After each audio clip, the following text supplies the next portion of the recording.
Is he going to sell us down to Georgia? Down to Georgia, down to Georgia, down to Georgia, down to Georgia.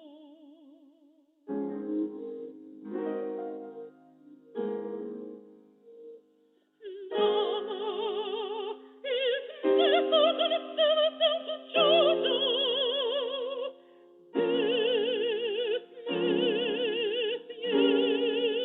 Yes, we're on the air here.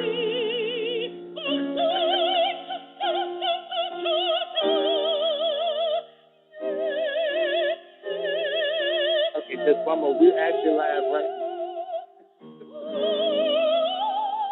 Yes, we're on the air right now.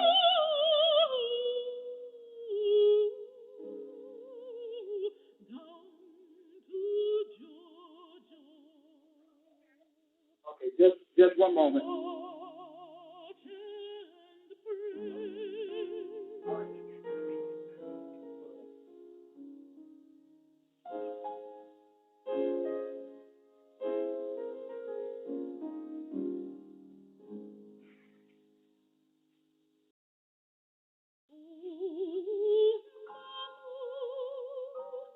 Okay, what is it?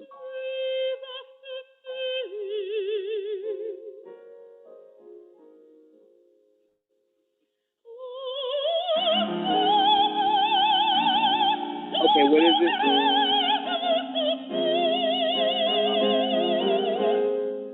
3, 2.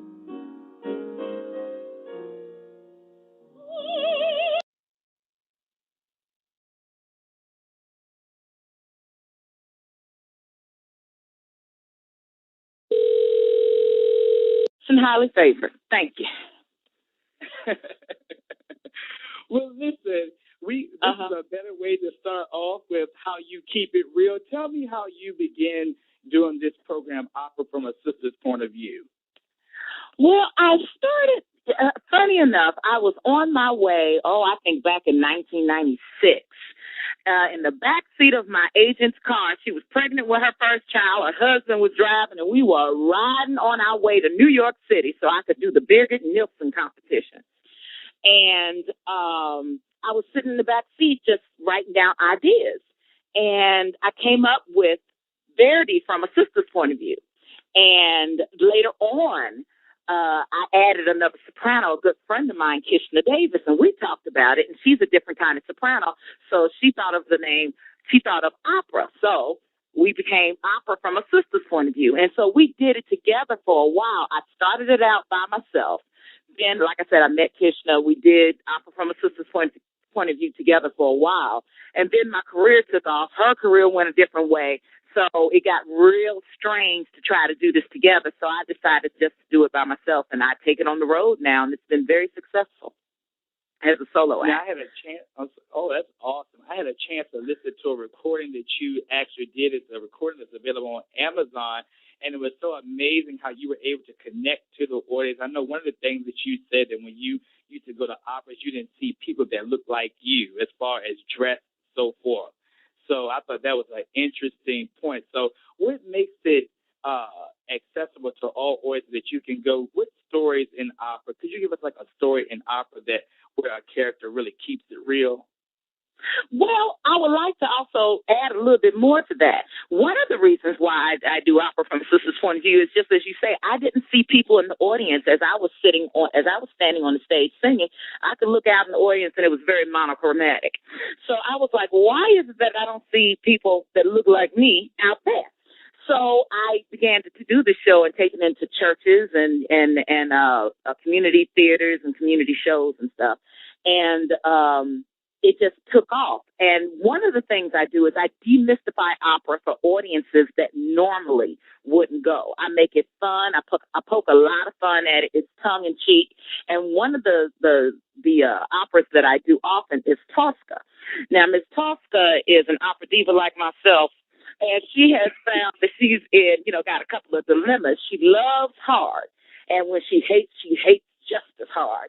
Well, she's in love with Cavaradossi, who is a freedom fighter who is helping a friend escape from prison, and she knows about this. Well, there's a man that's in town named Scarpia that, is digging on Miss Tosca. And he's got her boyfriend, and he's torturing Cavaradossi. And he says, if you don't give me what I want, tell me what I need to know, I'm going to continue to torture him. And so she says, well, what is it that you want? I'll bribe you. He says, I want you, baby love. I want you just for one night. Honey, this disgusts Miss Tosca because she can't imagine being with anybody but her lover man, Mr. Cavaradossi. So she decides, and I don't think, in my estimation of Tosca, she did, because she's a woman that goes to church. She gives her jewels to the Madonna. She sings, and she's praying at one point in the opera. She's asking, Lord, why are you repaying me like this? But she says, well, Lord, you ain't answering me quick enough. And she stabs Mr. Scarpia because she can't have that. She can't have that. So, there's I have a lot of fun with the opera plots. And though I tell the truth about them, I speak about them in today's vernacular, and we just have a good time on the stage, and it's been received very well. Well, I think that's wonderful. And one thing I really liked when you did the last concert was how you brought the fact that Aida was of African descent. And even though sometimes you go to the opera and the audience might be a majority Caucasian audience, they're coming and really celebrating an African character, and therefore we should see more of us in the audience as well. Well, as you say, Aida is about two warring African nations. Okay? I don't care how many people you paint up. Honey, Egypt and Ethiopia, the last time I checked my map, were in Africa. Okay? So it's about African people. You, in opera, you will find yourself, everybody will find themselves in opera. Like I said, Aida is about African people. Carmen is about Spanish people. Turandot or Madame Butterfly is about Asian people.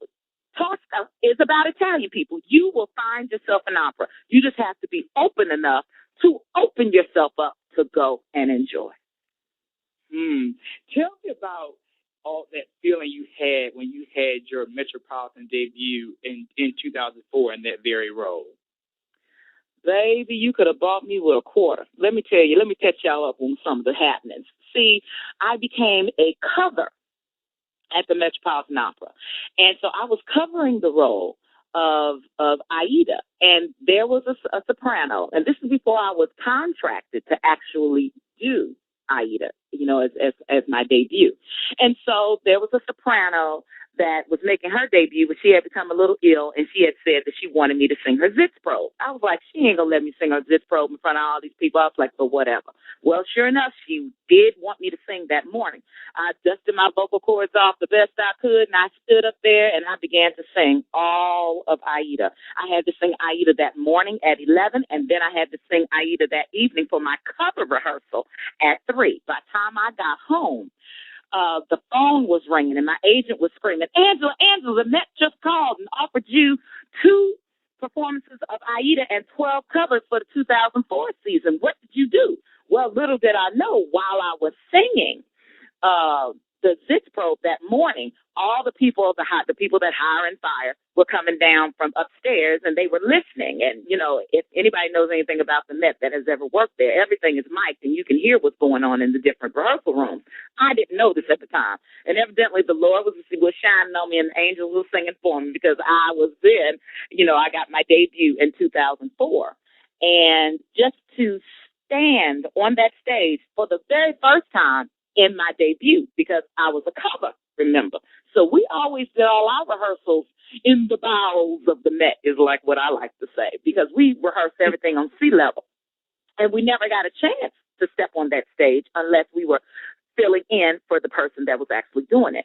And my first time ever singing on the Met stage, other than at the National Council auditions in 97, was when I did Aida. And it looked the stage just looked so vast and intimidating from the audience standpoint.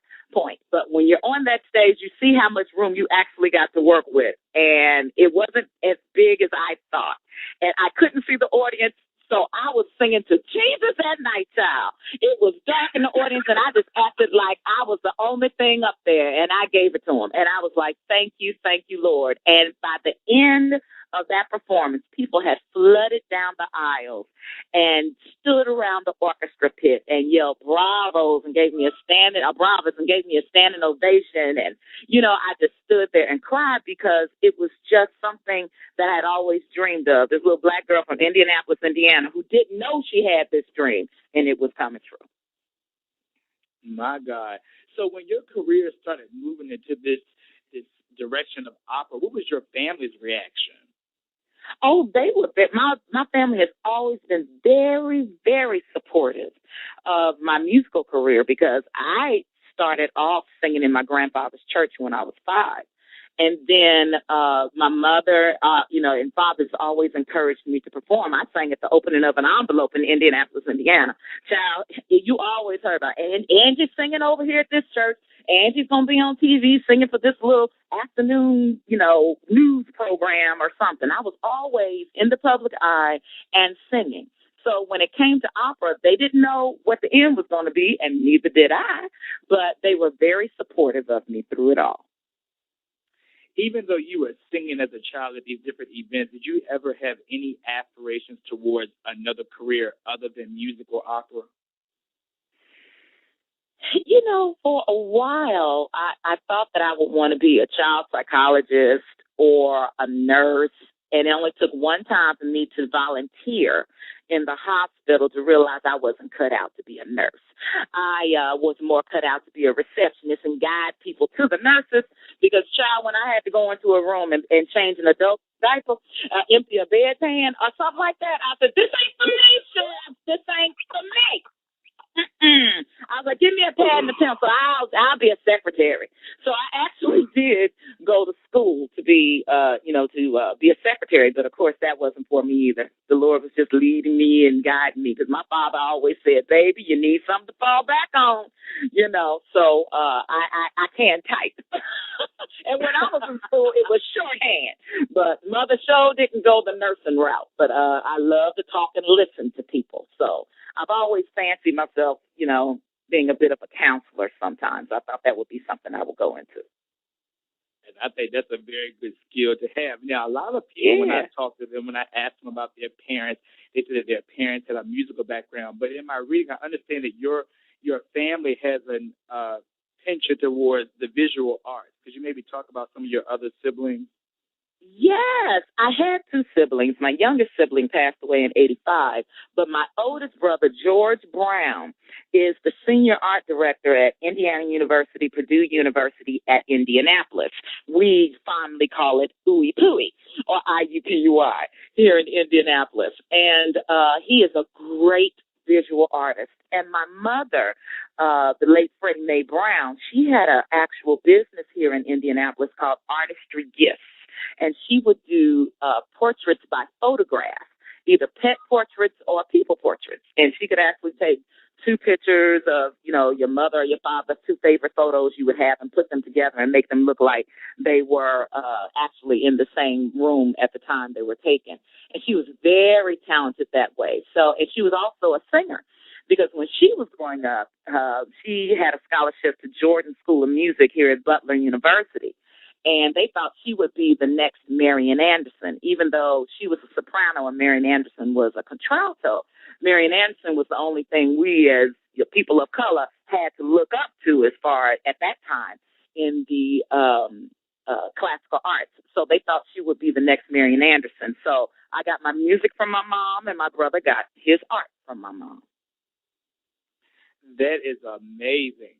Now, just when in all these experiences that you've had in singing operatic roles, what are some of the steps for a person who may be aspiring to be an opera singer or who may not know about opera? What are some of the key things that you do to prepare for an operatic role? Well, I'm going to go a little further in that question because first I'm going to say, regardless of the operatic role, you got to have a passion for this. If you are not willing to do this for little to no pay, you are in the wrong business, boo. Okay?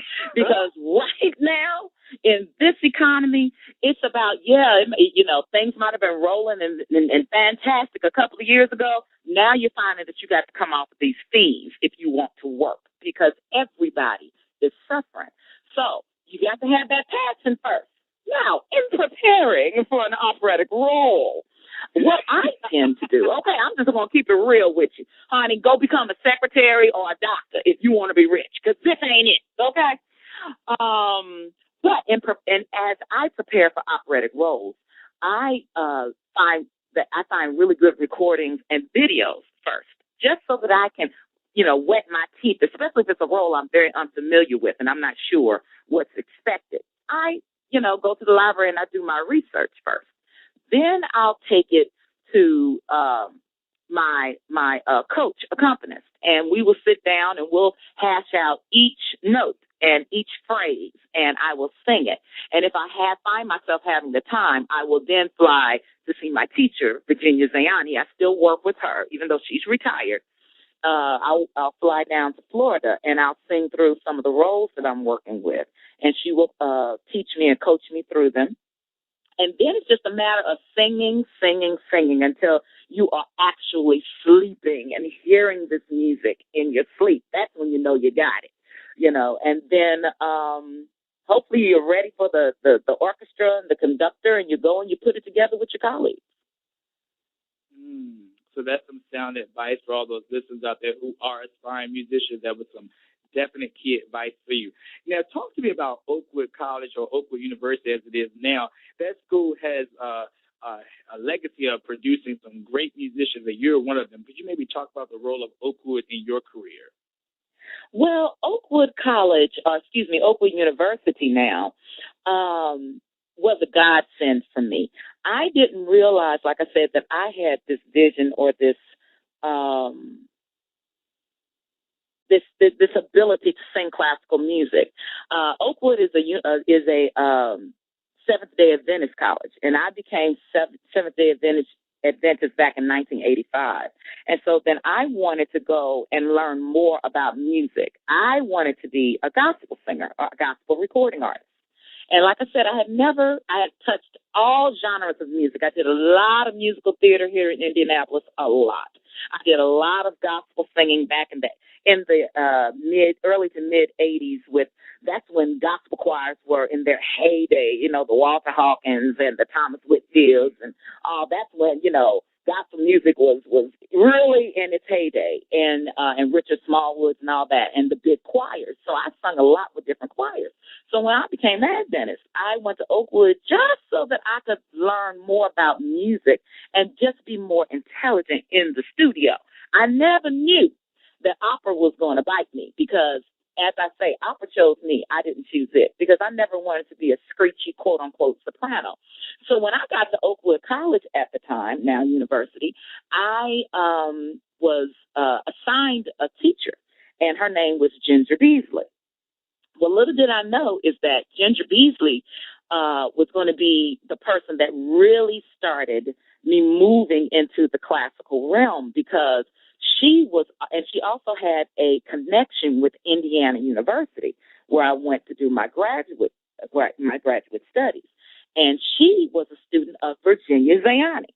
So there was a big marriage between Oakwood College at the time and Indiana University. And my teacher, Ginger Beasley at Oakwood, would take her studio to Indiana University, and we would have master classes with Mrs. Zayani. So if it wasn't for an Oakwood College, now university, coming in my life when it did, I don't think I would be where I am today, or I would have taken definitely a different route to get here.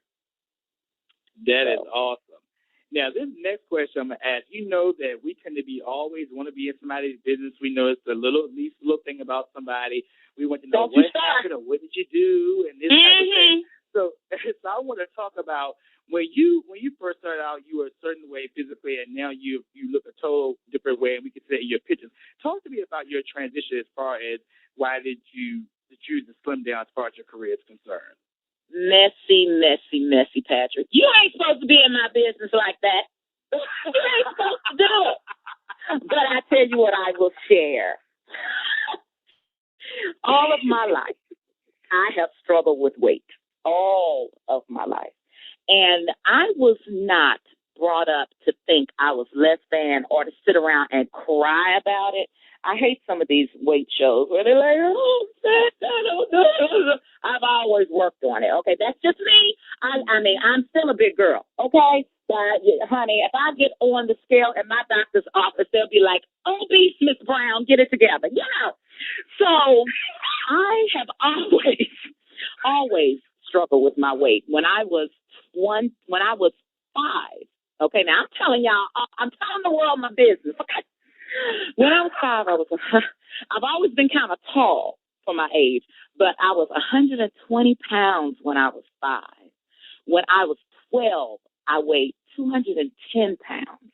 And when I graduated high school, I was 263 pounds.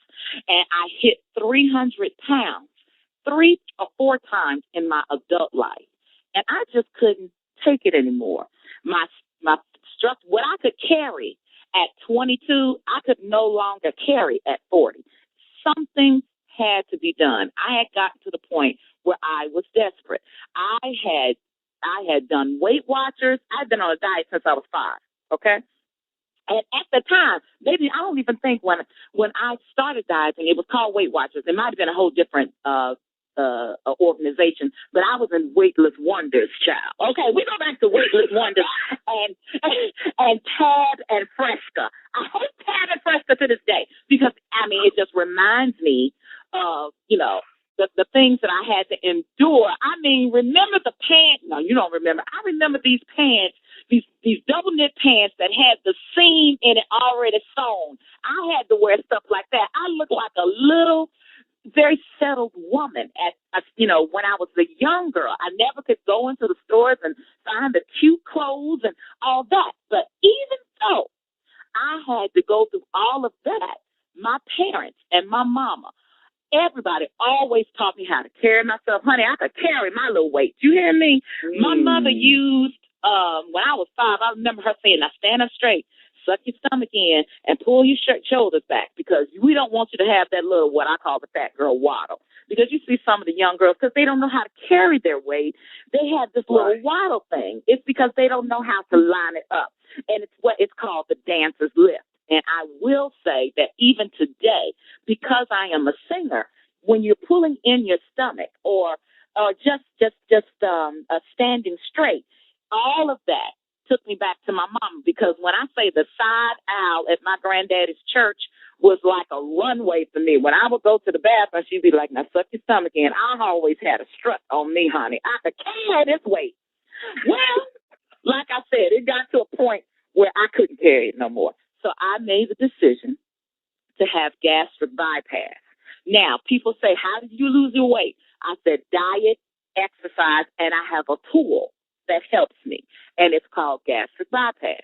Because as I do a lot of emotional eating. As you can hear, I don't seem to be a retiring shy person, but I have my moments. And, everybody seeks out for comfort at times in their life. And food was definitely a comfort to me, child. Because right now I'm hungry. I'm like, I need me something to eat. But it's because I'm hungry, not because... Don't stop, Patrick. It's because I'm hungry, not because I am trying to stuff something down. So I learned to talk. I learned to express myself. When you are seeking this type of help, because like I said, I had surgical help. They take you through all of the psychological reasons why you overeat or why. Because I wasn't an overeater. I would eat and go to sleep. Because those are my two favorite pastimes, child. I could lay down, I would get the itis. You know what I'm talking about, Patrick. And, don't go there. Don't go there. My other brothers and sisters don't know what you're talking about. Don't worry about it. It's all right. Baby, ain't nothing like having a Thanksgiving meal, unbuttoning that top button, and going to sleep. And that was my thing. I wasn't real physically active, but now I am. And I realized as you get older, I don't care. I didn't have any diabetes. I didn't have markers. I didn't have any high blood pressure, no markers. But my knees was hurting. Child, after that first AIDA I did here in Indianapolis, baby, mother was falling down on her knees and stuff. And let me tell you something, singers. Honey, I don't care if you're fat, skinny, small, whatever. Put some knee pads on. You ain't that fabulous. Honey, all you girls out there doing Porgy and Bess and y'all Bess, and they slinging you around on that stage. Honey, tell them to make your dress just a little longer so you can wear some knee pads. Because, honey, there's going to come a day where your knees will hurt. And ain't nothing about falling down on your knees. Take care of yourself. Protect yourself. Well, Mother didn't do that. And so because of my weight and the fact that I was, I had to be physical on stage, but wasn't very physically active off stage, I was having knee problems. And so I really wanted to help myself. So I didn't have gastric bypass to have a career, because it was going to come a time where you can have the most beautiful voice in the world. And if you are so heavy that even the fat people are going, damn, she's big. Okay. I mean, when the big people, when you got other big boned colleagues going, you know what? It makes it hard for me to breathe, to watch you on stage. You ain't got no career no way, because ain't nobody gonna call you. So it was all about health, all about health. So I don't push gastric bypass. I am not the poster child for gastric bypass. It helped me. You're gonna have to search for yourself, but it definitely helped me. And I am able to step into other roles. And yes, I do feel like I even have more confidence. And anybody that knows me knows I was very confident. But I'm going to just be honest with you. There's just so much big hair, jewelry, and makeup, and fabulous long flowing big boats of fabric, because that's what it was, that you can put on. Honey, sometimes you just got to get real and say, Lord, help me, cut me, and help me. So that's what I did. I laid on that table, Patrick, because, in the operating room, they lay you out in the cross form. I said, okay, I take that as a hint, Lord Jesus, that you're going to be with me. I said, hit the doc with the stuff to make me go to sleep and cut me, and I was fine. So I came out more than a conqueror. That's not everybody's experience with this particular surgery. I don't advocate it, but if it's something that somebody needs to do, you need to just think about it, pray about it, talk to your friends and family. And I will say, I didn't talk to everybody, because people are afraid for you, and then some people don't want to see you succeed and be happy, So you can't talk up all your stuff to everybody, because somebody's going to discourage you, and you're going to be real scared. And while you being scared, you emotional eating them Twinkies and still getting fat and can't breathe while you trying to learn aria. You just need to be real with yourself. Okay, I'm just saying. I know that's right. I did what I had to do for me. And I didn't really tell my family until like a week before I was having the surgery, just so that nobody would read about me if it didn't go well. Well, why did she do that? And I was like, I'm just saying, I need y'all's prayers. Church, pray for me. And then I cut the phone off. I had blinders on, because I knew I was going to do what the doctor told me to do when I got up. You can't have something like this that reroutes your whole insides and not do what the doctor tells you to do. You can't go off on your own, because it's a total different way of life. And I have to take a lot of vitamins. I have to always get my blood work checked. But I have to say, if I had to do it again, I would do it again. But for me, it worked out. Did I answer your question, baby? Oh, my God. And thank you, because I know personal friends who have gone this same journey, and I'm sure that this has spoken directly to them, and it has really blessed them. So thank you so much for sharing it. But I want to ask you one question, because I know a lot of people want to know this, too. Did you find that the quality of your voice changed after the procedure? Yes. And I think it changed for the better. Now, I will say in the very beginning, because I had the surgery, and a month later, I was on a plane going to Africa to sing Aida. And while I'm standing up on that stage, that first high note, El Ritorno Vincitore, baby, I had to hold on, because I was just as dizzy as I could be. Your body is going through a whole lot of changes. And because the voice did change, because you have to relearn how to support again. And the reason why I say that is because if you're used to hoisting your ribs up, and you got 300 pounds laying on your ribs. When you become 100, 150 pounds lighter, you don't have to use that same strength. You see what I'm saying? So it just makes sense that your voice would change. And like I said, I think it changed for the better. The voice is lighter. It still has that dramatic depth. I'm still a dramatic soprano, but it's higher. It's effortless now, to where people say, well, it didn't look like you were working. I said, because I had this whole shield of flesh around that you couldn't see that I was working hard, you know. So it's less of me now, and it's easier. Things became easier for me, but I will say I stayed with my teacher, and I worked on it. This ain't something you go do and not go back and get a tune-up, you know. So, yes, it did change, but I think it changed for the better. Of course, I'll have my critics that will say whatever, and I say whatever to them. Yeah. Long as my contracts are written in ink and not pencil or erasable ink, then I'm all right. I'm all right with it, you know. But I feel good, and yes, the voice did change, but it changed for the better. And you have to continue to work. Don't ever think you can rest on your laurels or on the praises of the past, because yes, the New York Times might have said at last an Aida, but that was in 2004. We're in 2011. It's time to have some more headlines. You know, you got to keep it moving. Keep it moving. That is awesome. That is so awesome. Hey, listen, let me just bring this point. You look fierce. Let's bring that out, too. But I want to know that when the people saw your new pictures, because you have some glamorous new pictures that reflect these changes, what were some of the responses of some of your haters that perhaps were not as flattering when you were larger? Well, you know, let me say this, Patrick, and it's not that I live in a bubble, okay? I want to say that. But because I know I have haters, everybody didn't love Jesus, okay? But I choose not to go, because if you seek, you will find. And I choose not to go and seek out my haters, because normally they come to you. So if anyone has said anything negative, positive, whatever, I mean, of course, I've had a lot of glowing reports about the pictures. Yeah. And I like what I see, you know. I feel good. What you see is a reflection of, I feel good about me. God is good. I feel like I have a even brighter glow now. I mean, because before I was fierce. Okay, let's just say that. I was fierce before.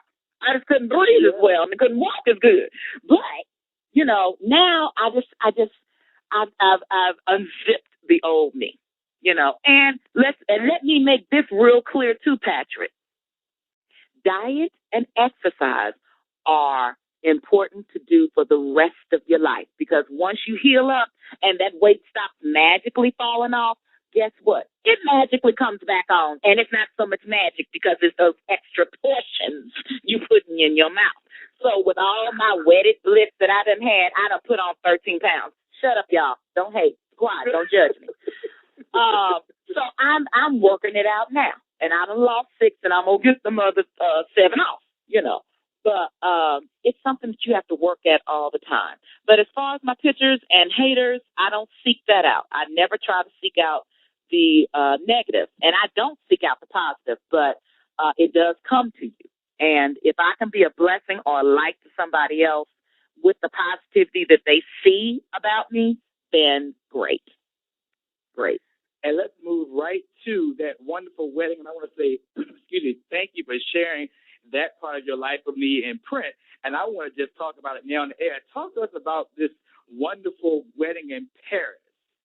Oh, you know, my husband's name is Anselme Blaise Arjulier, and we met at the Paris Opera at the Bastille. And let me tell you how God works. I auditioned for the role of Amelia back in, I'm bad with dates. Let's see. I want to say it had to be 2006. I auditioned for that role, and I had a cold that day. I caught a cold right before the audition, flying over there and everything. And I thought it was really a terrible audition. I really, really did. But I ended up getting the role. And so I was engaged to go and do my Paris Opera debut in 2008. I think I'm bad with dates, y'all. I'm bad with dates. 2008, and then I went back in 2009, I think it was, or either it was 2007 and 2009 or 8 or something. Anyway, I went over the first time, and he was otherwise occupied. He had a relationship, and I had a relationship, but he was in the show. Blaze, that's what I call him. Blaze is a dancer by profession, and he used to dance, do backup dancing with Janet Jackson and some other famous people. He's done some TV, and he was in a traveling troupe that traveled America and all that. But now he is an elite security guard and DJ in Paris. So he's really good at what he does, and he still works at the Paris Opera. So he was actually in the scene as Ulrika's imp, or the young man, the guy that goes and puts, anybody knows anything about Ballo, he puts the message in Silvano's pocket to make what Ulrika had prophesied about him come true. And this was a really different production of Ballo that we won't get into. At any rate, we were in the same production. He was otherwise occupied, and so was I. When I came back to reprise the role of Amelia, and I must say, he was the only one that spoke to me in English, that found enough English to speak to me before I sang. Okay? Everybody else was holding judgment if they were going to speak to me in English. If anybody goes to French, y'all understand what I'm saying. But they ain't just coming up to you, wrapping their arms around you, talking about, "Ah, ça va, bonjour, hello." They're looking at you going, let's see what you're going to do. So after I sang, then everybody, started to speak. But he actually spoke to me before. And so then the second time I went back, he was hoping that he would see me, and we did see each other. And I'm skipping over a lot of things. And so we started to date a little bit while we're in Paris.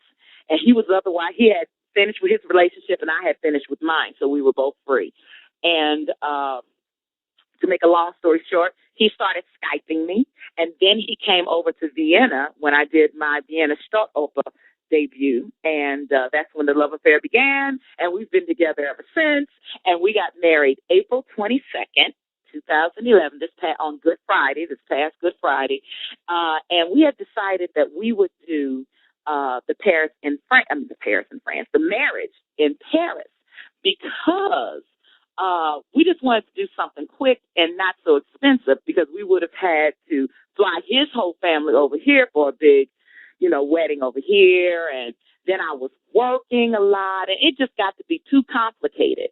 Well, actually, Blaze said, well, and it still ended up being complicated, because anytime you're marrying somebody internationally, you got lots of paperwork. I don't care how you slice it. This was going to be a hot mess regardless. And we were both very busy. So we decided to get married in Paris, and we Skyped my family in. So we actually had some pictures of my brother and his family. Oh, hello? Mm-hmm. I'm hello. Okay, something said you're now in the host queue. I'm like, wait a minute. So we Skyped everything. Actually, Blaze planned the whole wedding. I got my dress and everything. I planned everything as I was traveling. So I actually went to David's Bridal. I looked online to see the kind of dress that I wanted. I wanted a short dress because my mother always had a short dress when she got married. So I always wanted that. I wanted a Doris Day kind of look, but he wanted me in a more streamlined, a slimmer look, because he loves my legs. And so anyway, I ended up with a short dress that I got from David's Bridal, and the headpiece came from David's Bridal, and he loves vintage-looking things. So he wanted the slim-cut suit. So our wedding looks very 50-ish kind of way. And so I had my bouquet made in Lexington, Kentucky, by a lady that I met who was actually my masseuse, and she was also a florist. and we got to talking while she was massaging me, and I was like, well, can you make my bouquet? She was like, yeah. I said, well, how much would that cost? And she says, if you buy the materials, it won't cost you anything. So she actually made my bouquet and my boutonnieres and everything for free. It was just a blessing. And it was just meant to be. Everything, when it came to that wedding, and by it being in Paris, it just flowed. It was clockwork. It was not a problem. Except for the day of the wedding. Our photographer couldn't come. And so I was like, well, don't worry about it, baby. We got enough cameras around here to take enough pictures. And then all of a sudden, he comes running up out of the metro station and starts clicking away at the pictures, you know.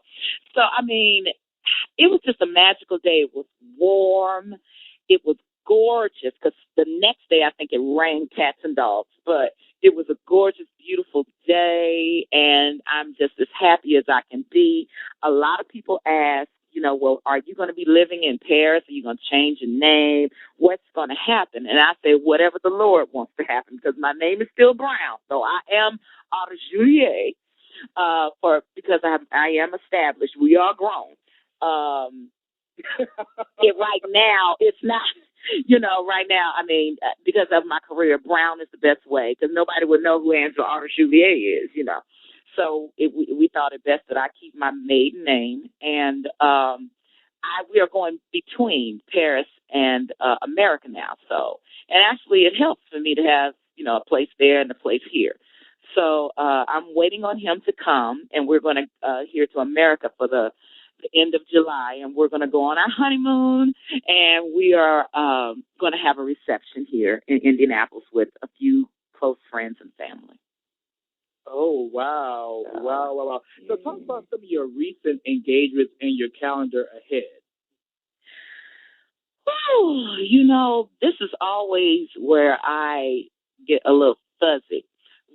Because I can never remember my calendar, and you could probably look at my calendar right now and tell me what's up.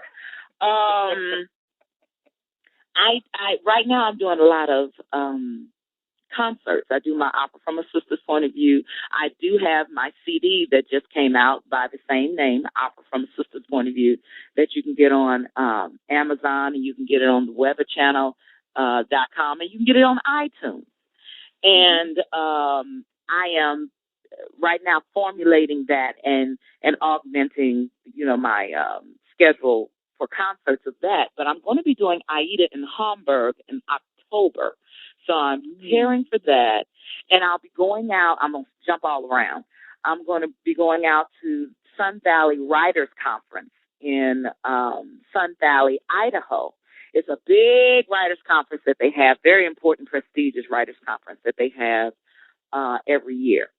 And I'm going to be the performer for that. And I'm trying to think. My agent is calling me now, probably trying to tell me something. Baby, I can't click over. I can't click over right now, Janet. Let's see. Oh, Lord.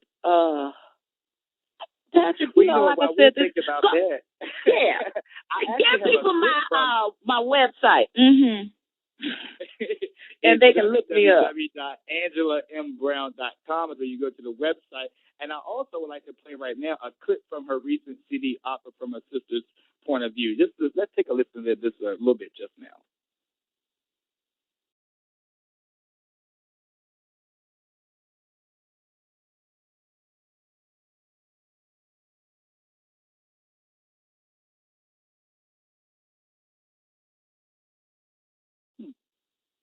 Hello? Yeah. It didn't play. It didn't play. Now, see, you making people. Come on now. It's his equipment, not me. It says, let's see. My goodness. I don't see. Don't you love live stuff? I know I do. Yes, we got all fumbled up in the beginning. Let's see. Do you have your computer? Do you hear anything? Let me see. Can I go to this? Oh, let me see, Mr. Patrick. What you got going on here? But at any rate, callers, you can purchase the CD, Opera from a Sister's Point of View, on Amazon.com. Let's try this again to see what happens.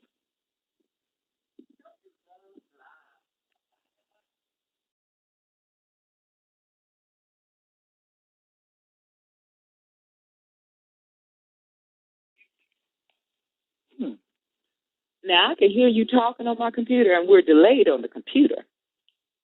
Oh, okay. Well, good. At least we know we're on the air. Yeah, you're on the air. Good. Well, callers, just meanwhile, I do want to take a moment to apologize. Even though we're having a lot of fun on this call, I do want to go back and give a little bit of a proper introduction to the show. Of course, you know that today we're talking with soprano Angela M. Brown, and Angela M. Brown personifies the ideal American dramatic soprano, sheer vocal power, luxurious finesse, shimmering high pianissimo, and a charming personality larger than life. Her highly successful Metropolitan Opera debut in 2004 sparked a media excitement with reviews from the New York Times. At last, in Aida, proclaimed by the New York Times, the Associated Press, she combines a potent, dusky lower register with a striking ability to spin out soft high notes of shimmering beauty. There's no doubt her voice is powerful enough for verity. So she's had many accomplishments. Of course, you heard me speak of Oakwood College. Just before we get off the air, Angela, was there anything that you might want to close out to tell the listeners? Well, just that you can find my CD, and also I have another CD out entitled Mosaic, and it's a CD of African American spirituals with guitar and piano, and you can find that on iTunes as well as Amazon.com and AlbanyRecords.com. And just working on some other projects. Actually, I have a photo shoot today for a talent agency because I'm like, wow, I am here for the summer. I may as well parlay all this into something. So I'm interested in commercials. And if anybody wants me to endorse something from lipstick to Preparation H, baby, call a sister. Call a sister. So. Well, thank you so much, Andy, for being on this call with us. And I'm going to close the actual show with an excerpt from your Mosaic album with Undecent Noise, Watch and Pray. And meanwhile, I hope you have a good day. Thank you so much, Patrick. Take care. Okay. All right. Bye-bye. All right. Bye-bye.